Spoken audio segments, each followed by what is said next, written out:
the soldier who captured 1,000 enemy troops, alone. October 8th, 1918. The forests of the Argonne, France. A group of American soldiers moved quietly through the trees, trying to flank a German machine gun position. There were 17 of them. Within minutes, 9 were dead or wounded. The Germans had them surrounded. And in that moment, with bullets tearing through the trees and his entire squad falling around him, one man made a decision. He didn't retreat. He didn't surrender. He picked up his rifle and went to work.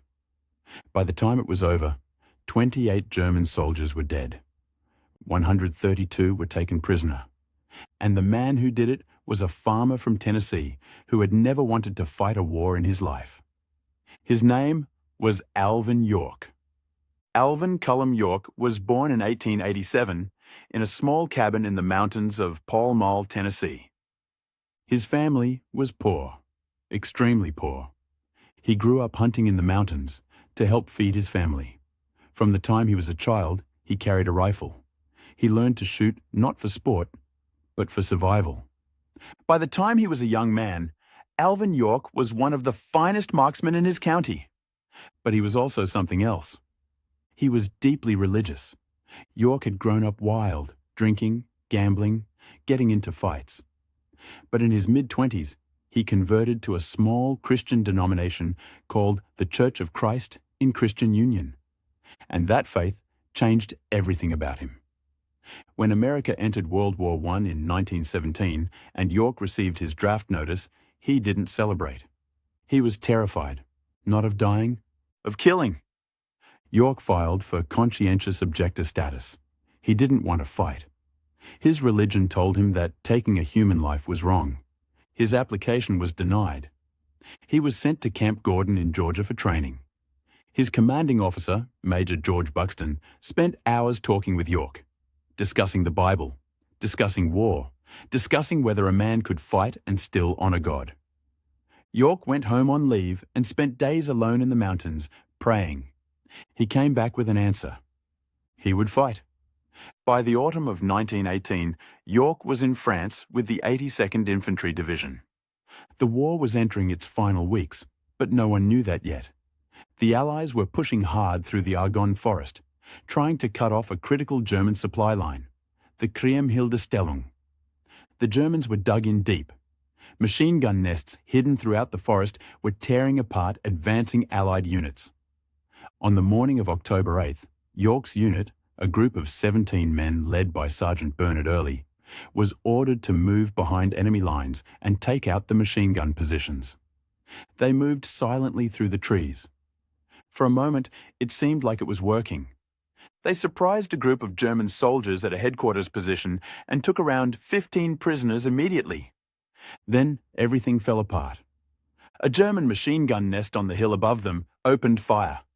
In seconds, 9 of York's 17 men were dead or pinned down. Sergeant Early was wounded and unable to command. The prisoners were on the ground. The survivors were taking cover, and the machine guns kept firing. Alvin York was now the highest-ranking uninjured soldier. Command had fallen to him.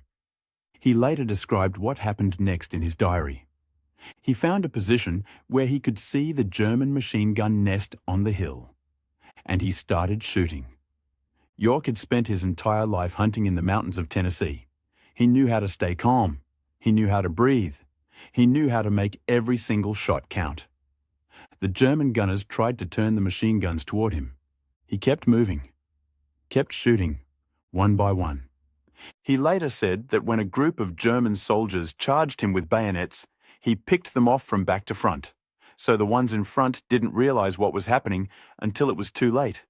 The same technique he used when hunting turkeys as a boy in Tennessee. Within minutes, over 20 German soldiers were dead. Then something extraordinary happened. A German officer, Lieutenant Paul Vollmer, stood up.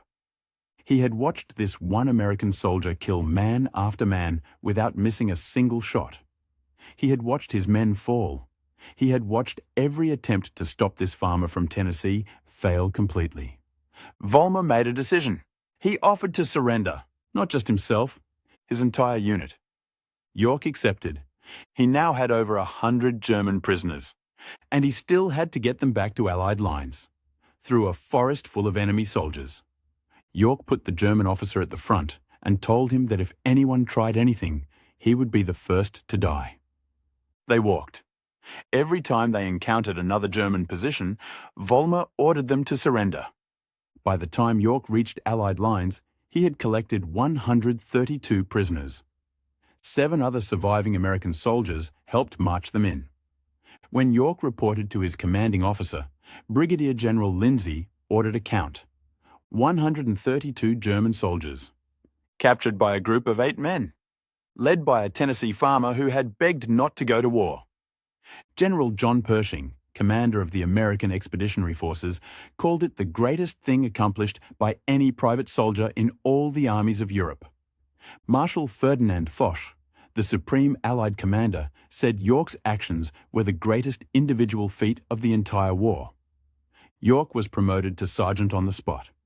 He was awarded the Medal of Honor, the Distinguished Service Cross, the Croix de Guerre from France, the Medaglia di Valore from Italy, the Croce di Guerra from Montenegro. He became the most decorated American soldier of World War I. When York came home to Tennessee, he was offered everything: movie deals, endorsements, enormous sums of money. He turned almost all of it down. He went back to the mountains. He married his childhood sweetheart, Gracie Williams, a woman he had promised to return to before he left for war. He used what little money he did accept to build a school for the children of his county. Because growing up, he had barely been able to read. He didn't want other children to face the same struggle. Alvin York spent the rest of his life in the same Tennessee mountains where he had learned to shoot as a hungry boy trying to feed his family. He died in 1964 at the age of 76. There is a moment in Alvin York's diary, written on the night after the battle, that has always stayed with me. He wrote that he didn't feel like a hero. He felt like he had been used by something greater than himself, like those mountains in Tennessee, and all those years of learning to be still and patient and precise had been preparation for one single morning in a French forest. A man who asked not to fight, who fought better than almost anyone in history, who came home and built a school. That's Alvin York. If you want more stories like this, the ones history almost forgot, subscribe, because there are files that were never meant to be opened.